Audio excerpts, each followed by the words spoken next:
Hello, तो आज हम लोग बात करने वाले हैं पास्ट कॉन्टिन्यूअस टेंस के बारे में। तो क्या होता है पास्ट कॉन्टिन्यूअस टेंस, इसके बारे में आज समझते हैं और उसके स्ट्रक्चर के बारे में बात करेंगे आज हम लोग। तो सबसे पहले हम लोग बात कर लेते हैं किसके बारे में बात करने वाले हैं, उसका नाम पहले समझते हैं। तो क्या नाम है? पास्ट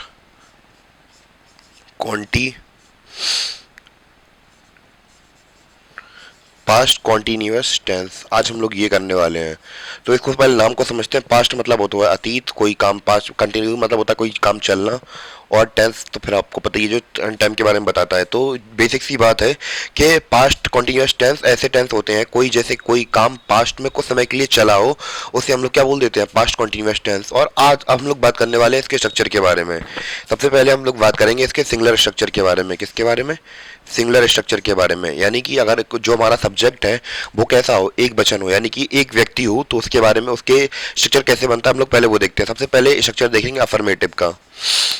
अफर्मेटिव का तो इसका स्ट्रक्चर कुछ इस प्रकार बनेगा। सबसे पहले लिखेंगे क्या? सब्जेक्ट। क्या लिखेंगे? सब्जेक्ट। ठीक है, सब्जेक्ट लिख दिया। सब्जेक्ट लिखने के बाद हम लोग लिखेंगे वॉज आएगा। किसके लिए? सिंगुलर के लिए आता है पास्ट कॉन्टिन्यूअस टेंस में वॉज। ठीक है, वर्ब के बाद वर्ब की फर्स्ट फॉर्म। वर्ब की फर्स्ट फॉर्म। ठीक है, वर्ब की फर्स्ट फॉर्म प्लस आईएनजी। क्या लगाएगा? क्या लगा जाएगा? आईएनजी इसमें साथ में जोड़ दिया जाएगा, प्लस ऑब्जेक्ट ये साथ में लगा दिया जाएगा। ठीक है, इसके बाद बात करते हैं भैया नेगेटिव सेंटेंस की। नेगेटिव सेंटेंस क्या होते हैं और कैसे होते हैं? नेगेटिव सेंटेंस की बात करें तो इसमें जो ऑब्वियसली बात सिंपली हमें पता है कि नॉट का यूज होता है इसमें, तो वैसे ही लिख देंगे इसका स्ट्रक्चर। तो क्या बनेगा structure? Subject plus was plus not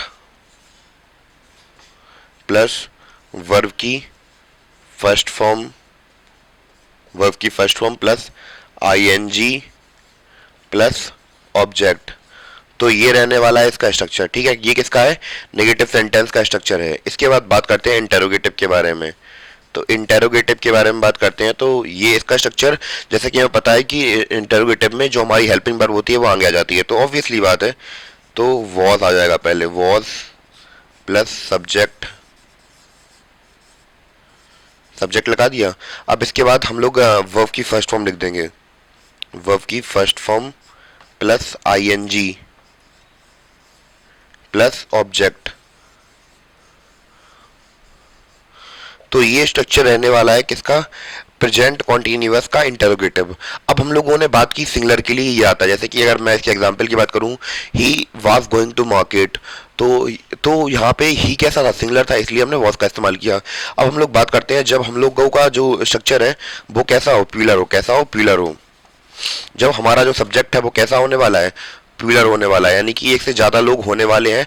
तब हम लोग कैसा स्ट्रक्चर फॉर्म करेंगे पास्ट कॉन्टिन्यूअस टेंस के अंदर? तो हम लोग पास्ट कॉन्टिन्यूअस टेंस की बात करें तब हम लोग वाज का इस्तेमाल नहीं करेंगे। वो जहां जहां जहां लिखा है उसको हटा दिए, बाकी पूरा स्ट्रक्चर सेम रहने वाला है।